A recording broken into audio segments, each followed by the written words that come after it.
Hello, this is my presentation on A Morbid Taste for Bones. It's a book.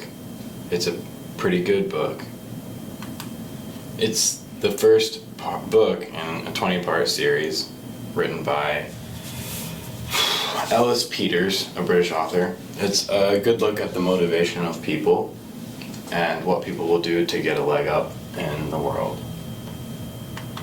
The book starts with Cadfael, our main guy.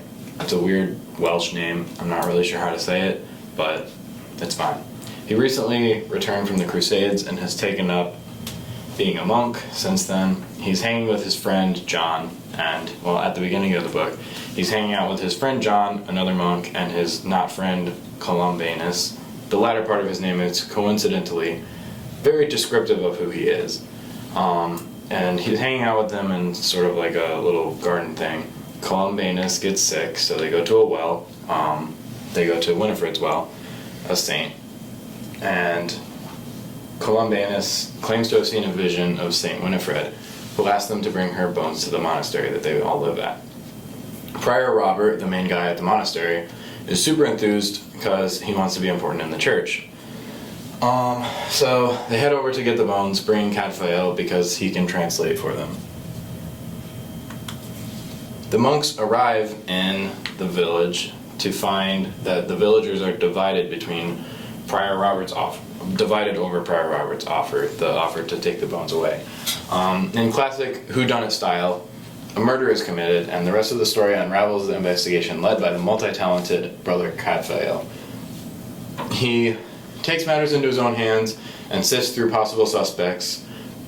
Brother Cadfael, armed with real-world wisdom, acquitted from a colorful past filled with travel, war, and adventure, makes great progress in the case with the help of friendly villagers.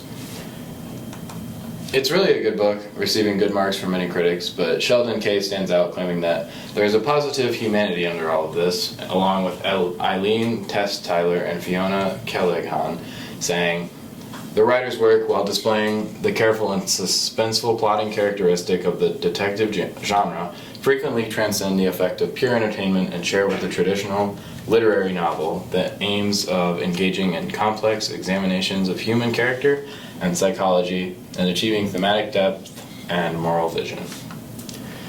There are a lot of different themes in the novel, mainly themes of deceit, from Peredur pushing the blame onto Ingolard. All these names are Welsh and weird, I don't know how to say them. To Columbanus lying about receiving messages from Winifred. Spoilers for both of those, but odds of you reading it are not very high. Along with the deceit in the book, there's also a deep question at the base about the nature of miracles themselves. Every miracle that's mentioned in the book is eventually proven wrong, bringing miracles as a whole into question.